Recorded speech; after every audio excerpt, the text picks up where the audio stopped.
please don't just assume that because a nail tech is using bit attachments to prep your nail and exfoliate dry skin, that is a Russian manicure. It's not. Thanks or no thanks to the super fast flow of information via social media, the Russian manicure is now making its way across salons all over the world. But in the US, at least, it remains a controversial topic as it crosses the line as to what manicurists are legally allowed to do to the skin when performing nail services.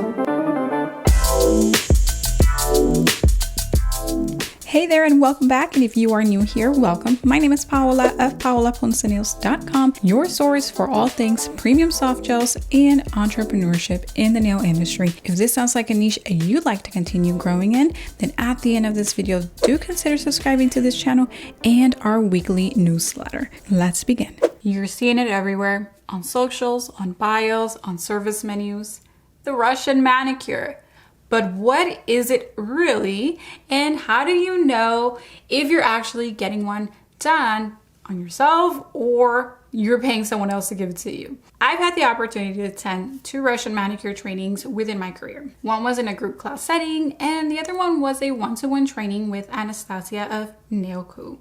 First, what is it? In essence, the Russian manicure is a meticulous efile manicure that originated in Eastern Europe. Because it uses cutting implements, not just efile bits to get the nail prep done, it is also known as a combination, or combi for short, manicure. After the intense efile prep, the manicure continues with a structured gel overlay application. And I'm going to assume by the name that it was primarily performed by the technicians of Russian heritage. Both of my instructors did happen to be Russian. What is not a Russian manicure? A Russian manicure is not synonymous with the word dry efile manicure. A manicure where a nail technician, like myself, grabs my efile and starts using diamond bits to exfoliate and prep the nail.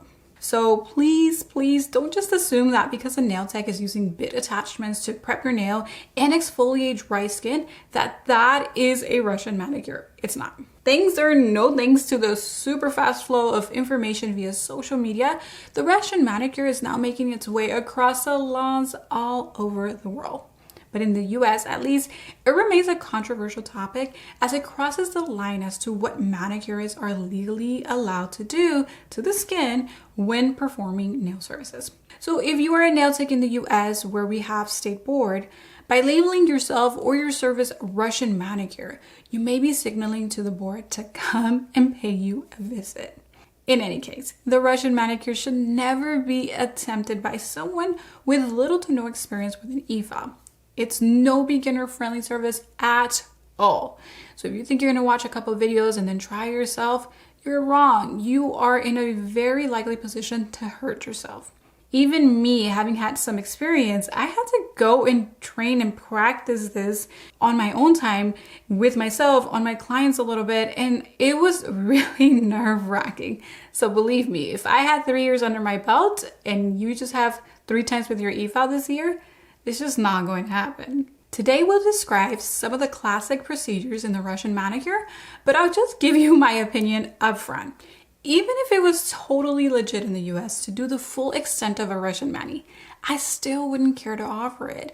And it didn't even once cross my mind to offer it after I had trained in it. I'll tell you why at the end of this video, so make sure to stick around. All right, let me not spoil anything and get into it. Let's break down the Russian manicure by noting and describing its 6 classic characteristics. If you're only hitting 2 or 3 of these, you are not getting a true Russian manicure. Classic characteristic number 1, sterilized tools. The Russian manicure gets a little surgical. There is cutting and deep exfoliation involved, which is why Russian manicure techs opt for hot sterilization of their tools. That is a big expense in itself, guys. So do expect a higher tag on this service in the salon for just this reason of sterilization. Manicures are only expected by the state board to disinfect. That takes care of bacteria and viruses because we're not really going or supposed to be going into the skin like doctors who do need to sterilize their tools because they will be deep in the skin. And so if the tools aren't coming out of the sterilizing mechanism, you're either not going to get a Russian manicure, sorry, regardless of what you asked, or maybe you are, but perhaps just with disinfected tools, not sterilized ones.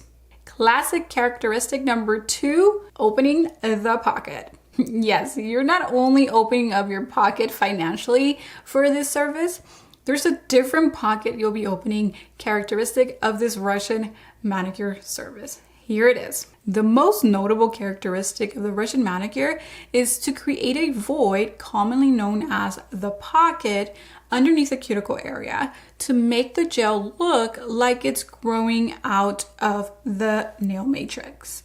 No, a little obsessive, sure. Either way, creating the pocket, that void underneath the lateral nail fold, is done with both a cuticle pusher and an efile bit. The quality of both is important here. The pusher is no regular, ordinary, or cheap cuticle pusher that you're just gonna buy from anywhere. In my trainings, I learned that the nail pusher is actually sharpened on both ends. Yes, sharpened, not dull or thick. And this is because you're going to use it to get in between the cuticle on the nail plate and the eponychium of the nails. And the goal is to separate the two because you'll be doing different prep work on them, the eponychium and the cuticle. Yes, the appointment time just got that much longer. Opening the pocket requires knowing nail anatomy and their important role to ensure no one gets hurt.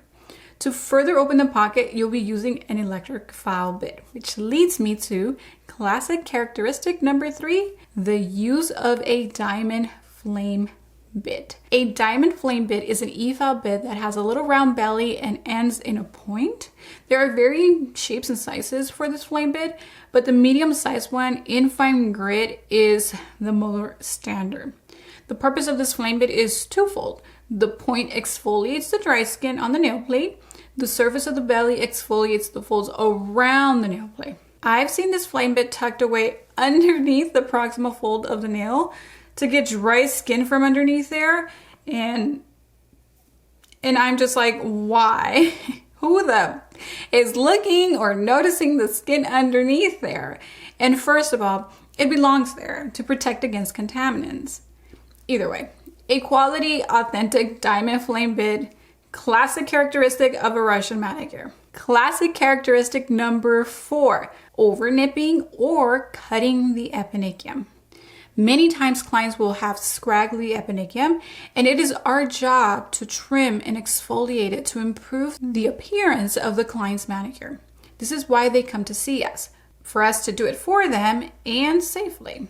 However, a Russian manicure typically is done with nail scissors, and while these can be used safely to trim what you need, often the trimming just goes beyond cutting scraggly eponychium or hangnails and into live tissue.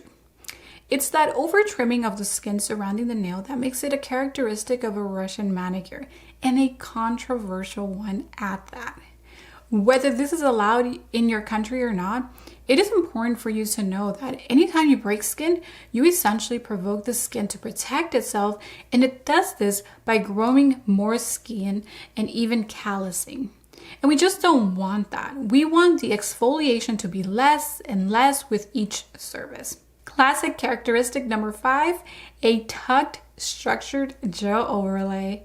The Russian manicure is primarily the preparation of the nail plate, and rarely is it ever offered without a gel overlay service, whether that's hard or soft gel. You know we like soft gel around here. Customarily, however, in Eastern Europe, the structure overlay is done with hard gel, but because again the Russian manicure is primarily defined by the nail prep, what goes on the nails doesn't necessarily break the name as far as what enhancement goes over the nail plate. The key here is to remember that the reason why a Russian manicure specialist is going to obsess over creating that pocket that we talked about is to tuck product underneath the folds to give the illusion that those nails, color and all, are growing out of your fingers.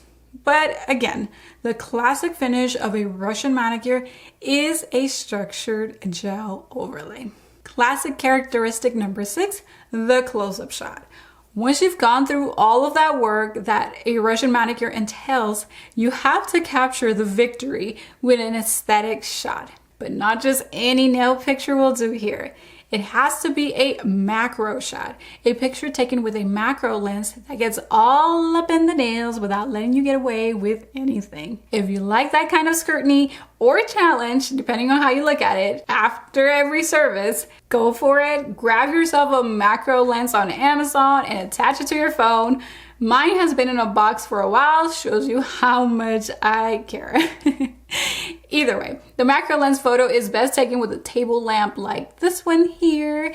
And oh yeah, you better choose the right temperature. I believe this is daylight. So can you now see the intensity of the Russian manicure? It's intense, right? In conclusion, who should get a Russian mani? Anyone who wants one. People are going to do what people are going to do, okay? People who want all of this done to them will find someone to do this to them. And there are also techs who love doing all of this. And if you truly get a Russian manicure as described, do expect to pay at least $80, but really more into that $100 plus type of thing. There's a lot to be paid for, including all of the machinery that is involved to get a proper, legit Russian manicure. Sterilizing tools, a great efile, a fabulous dust collector, different bits. There is just so much intricacy into it. As much as I love a challenge, in my own analysis over the years, I've noticed that the Russian manicure, because by the way, the Russian manicure is not new. The Russian manicure has been here for at least 2017, I want to say, at least, that I've caught wind of it and trained in it and all of that. So, you can see how long it's been here. We just have to thank TikTok for its reemergence, right? Like, we have to thank it for the reemergence of all the other trends, probably. But either way, in my analysis, the people that really, really want a Russian manicure, will go to great lengths to get one, are people who are familiar with it, who used to get it in their country of origin. Like, they just want that service done. And of course, it becomes a little bit more limited to be found here in the US. And it is going to, because a lot of people, a lot of nail techs understand that it's not really that legit in our country. And honestly, let me just hold on and keep going here, okay? The Russian manicure cannot be rushed. All of its classic characteristics require special attention and care. Most American clientele like pretty and done, and the majority of them still care to be out of the salon in a relative time. Obviously, there are nail art niches where a client expects to get a lot of things done and also sit down for longer to get those nail designs done. But for the most part, seriously, our market is fast, pretty, and done. I've developed a modified Russian manicure technique that delivers on all of the key points of a Russian manicure and takes the risk and complexity out of it. I'm sharing the full step-by-step in my brand new mini course, Modified Russian Mani. I'll drop the link to it in the description box below or in the comments section.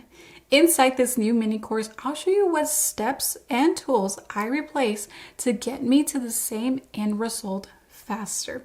In addition, you'll receive access to a brief digital guide that includes a cheat sheet of the step-by-step nail anatomy debrief and links to resources and codes to buy the right tools. And for the next 24 hours only, YouTube subscribers get a little something extra. Details and link down below. Remember the 6 characteristics of a Russian manicure to ensure that you are getting one. Number 1, sterilized tools, opening the pocket, use of a flame bit, cutting the eponychium, a tuck structure gel overlay, and number 6, the close-up shot. I hope today's video has been oh so helpful to help you understand what really is a Russian manicure. Thank you for joining me, and I'll see you in the next one. Bye for now. Thank you for watching. If you loved today's video, can you do me a favor and give it a thumbs up to boost it up in the algorithm so that I may help more people? And if you need a little more direction in your nail career, I want to encourage you to join my free masterclass using the link in the description box below. It is available for you to watch immediately for free right now after signing up.